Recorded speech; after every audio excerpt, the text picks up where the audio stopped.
ज्योति,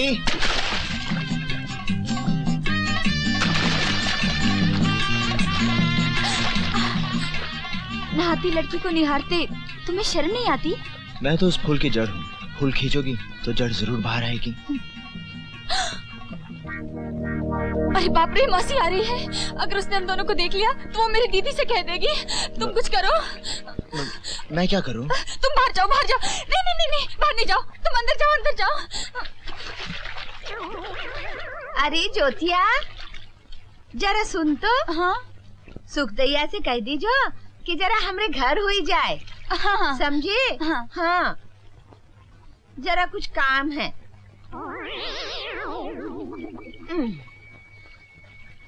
अरे हाँ, हम तो भूल ही गए। अरे सुन, आज तो हम बाजार जा रहे हैं, कल भेज दियो, समझे? हाँ हाँ, कह दूंगी ना। हाय दैया, तेरा दिमाग तो नहीं चल गया री? जो कोनो तरीका है बात करे का? अब जाए दो चाची। अरे कहाँ जाए दो? तुम्हें बहुत देर पानी के अंदर रहना पड़ा। मैं तो डर गई थी, मौसी जाने का नाम ही नहीं ले रही थी। तुम ठीक तो हो ना? अरे बाप रे, जीजा आ गए। फिर से पानी के अंदर जाओ, जल्दी। अब मैं ज्यादा देर तक सांस रोक के नहीं रख सकता। अब तुम अंदर जाओ।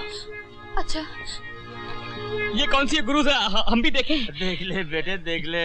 अबे तू भी क्या याद करेगा किस लाड साहब से पाला पड़ा है। चल तुझे भी सिखा देते। अच्छा तो फिर थोड़ी सी हो। हाँ तो शाम को आ जाना। गुरु अगर पीनी है तो फिर शाम तक क्या इंतजार करना? आंख बंद कर लो और शाम हो गई। गुरु अबे साले, इसे ऐसे नहीं पीते, इसे पानी के साथ मिला के पीते हैं। हाँ। अच्छा गुरु आप यहाँ बैठो, मैं पानी लेकर आता। हाँ? अबे ठहर जा, ठहर जा, ठहर जा, रुक जा साले, न जाने पानी में क्या क्या होगा। क्यों भाई, पानी में कुछ है क्या? मालूम नहीं। अबे पर ये पानी के साथ वलायती शराब है, कहीं इसके साथ पी तो बुरा ना मान जाए। इसे सोडे के साथ पीना चाहिए। ऐसा करते, बनवारी की दुकान पे चलते हैं, वहाँ सोडे के साथ पियेंगे, कुछ खाएंगे और फिर रॉयल टॉकीज में जाके बाइस्कोप देखेंगे। अरे वाह वाह गुरु, मजा आ गया। चल बच्चा चल। हाँ। चलो।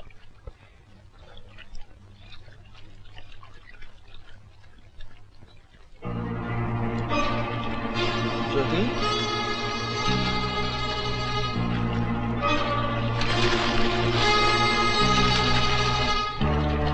ज्योति,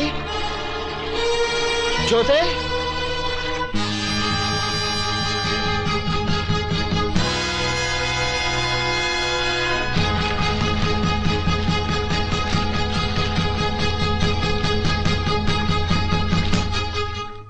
गुप्ता जी, तुम्हारी भांजी का अब क्या हाल है? क्या बताएं ठाकुर साहब, कुछ समझ में नहीं आता। जब से ससुराल से आई है हल्दी की तरह पीली पड़ गई है। न कुछ बोलती है न चालती है, गुमसुम सी रहती है। किसी वैद्य को दिखाया? अजी वो क्या करेगा दयालु, हम जानते हैं किसी ने जादू टोने का मुठ मारा है। हम ऐसा उपाय बताएंगे, ऐसा उपाय बताएंगे।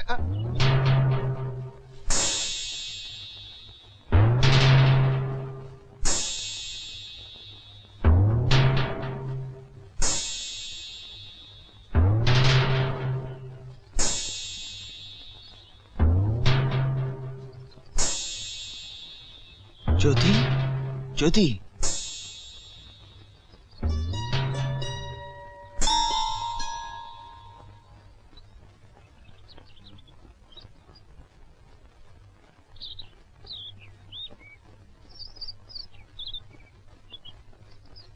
ज्योति,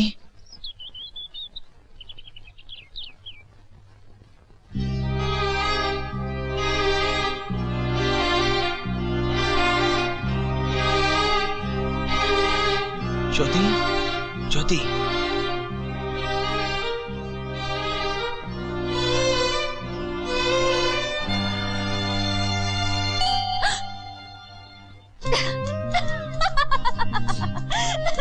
देखा कभी भाषा कैसा बुद्धू बनाया? ज्योति, ज्योति। अभी बताता हूँ। पंडित जी, क्या हुआ पंडित जी? देख रहे हो ठाकुर साहब, दिन दहाड़े छिपा छिनाला। ज्योति की बच्ची, मैं तुझे बहुत मारूंगा। पकड़ तो सकते नहीं, मारोगे क्या? रामदास, हाँ सरकार। पकड़ा उन दोनों बेशकों। अब भी पकड़ के लाता हूँ सरकार।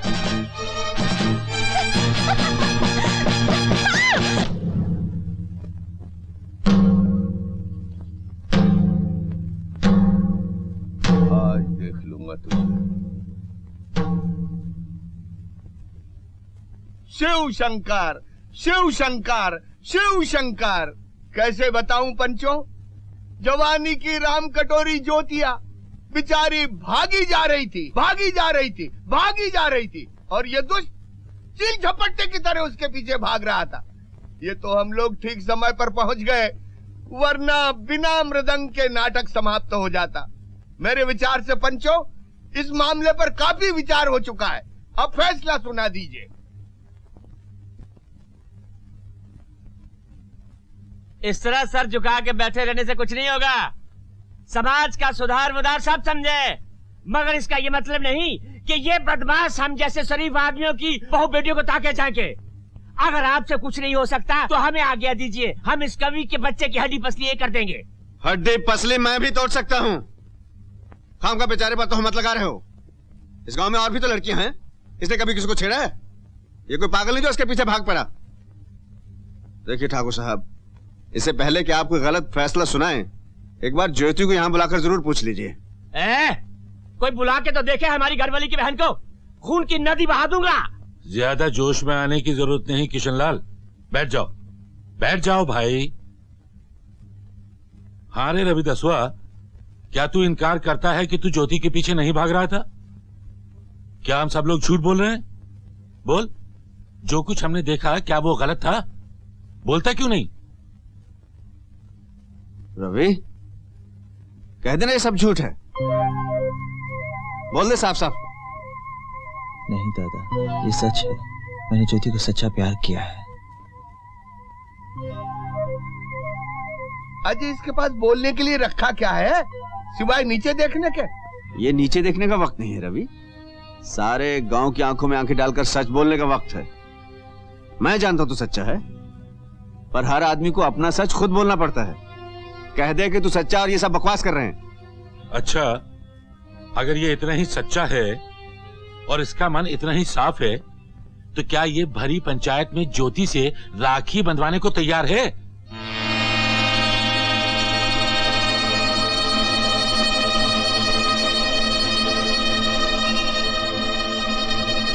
मेरा सच इन ऊंची जात वालों से बर्दाश्त नहीं होगा, बल्कि ज्योति की मांग में कलंक का सिंदूर भर देगा। कह दे ज्योति तेरी बहन है, बनवा ले उससे राखी। हरगिज नहीं, मैं तो ज्योति से ब्याह रचाऊंगा। देख लिया फौजी महाशय, इस लड़के के दिल का मैल ज्योति को बहन तक बनाने में शर्मा रही है। अरे ये बोले तो तब न जब इसने कुछ न किया हो, पापी की जबान थोड़ा ही होती है।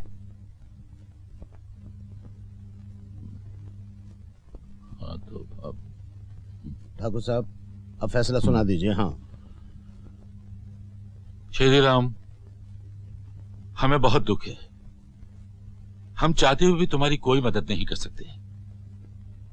तुम्हारे बेटे ने पाप किया है, उसे उसका दंड मिलना ही चाहिए।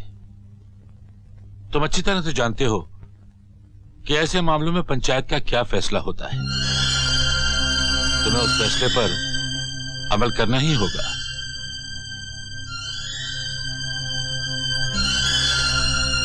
पंच परमेश्वर, हमें इस धर्म संकट में मत डालिए, इसकी सजा हमें दीजिए। हमारा सर मूंड दीजिए, हमारा मुंह काला कीजिए, लेकिन हमसे यह काम मत कराइए। बापू, इनके सामने मत गिड़गिड़ाओ। अगर तुम भी समझते हो कि मैंने अपराध किया है, तो तुम्हें धर्म संकट से बचाने के लिए मुझे कोई भी सजा मंजूर है।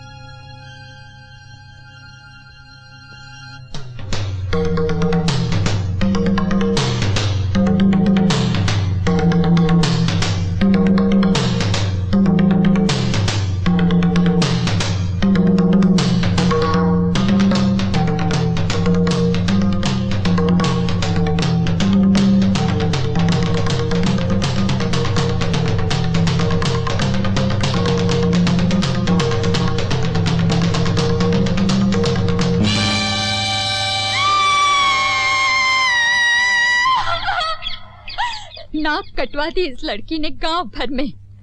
आज तो पैर ही जलाया है, मगर आज के बाद उस मुए का नाम लिया तो सारा जिस्म जला डालूंगी। हाँ। अरे इससे क्या होगा? जलाना है तो इस कमबख्त की जबान जला, जो बार बार कतर कतर करती रहती है कि शादी करूंगी तो उसी लौंडे के साथ करूंगी। अरे करना ही है ना, तो इसकी जबान पर गरम गरम तेल डाल, तब जाके ठीक होगी ये। हाँ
मुझे माफ कर दो, ये सब मेरे कारण हुआ है। तुम जो सर उठाकर जीना चाहते थे वो मेरी वजह से झुक गया। मैं अपने आप को कैसे माफ कर दूं? ये बेदर्द दुनिया हम दोनों को कभी साथ जीने नहीं देगी। चलो हम दोनों कुछ खाकर साथ मर जाए। कभी नहीं, ऐसा सोचना भी पाप है। मैंने तुम्हारे साथ जीने का सपना देखा है और ये सपना पूरा किए बिना मैं मरने के बारे में सोच भी नहीं सकता। चलो उठो तो मैं तुम्हें बताता हूं। मैं सवेरे वाली गाड़ी से शहर जा रहा हूं और एक दिन इसी सवेरे वाली गाड़ी से लौटूंगा और तुमसे ब्याह करूंगा। मुझे भी अपने साथ ले चलो रवि। नहीं, लोग इसे भागना कहेंगे, कहेंगे ज्योति रवि के साथ भाग गई ना। मैं तुम्हारे इस माथे पर सुहाग की बिंदिया देखना चाहता हूं, भागने का कलंक नहीं। और फिर जिन गांव वालों ने मेरा अपमान किया है उन्हें यह भी तो बताना होगा कि उन्हें मेरा सम्मान करना चाहिए था। उन्हें यह बताने के लिए मुझे लौट कर आना ही पड़ेगा। पर मैं तुम्हारे बिना यहाँ मर जाऊंगी रवि। तुम्हें मेरे लिए विरह के इन दिनों का विष पीकर भी जीना पड़ेगा। सवेरे वाली गाड़ी जो मुझे ले जा रही है तुम्हारे लिए मेरा संदेशा लाएगी और तुम्हारा संदेशा ले जाएगी। इस गाड़ी का आखिरी डिब्बा हमारा दूत बनेगा।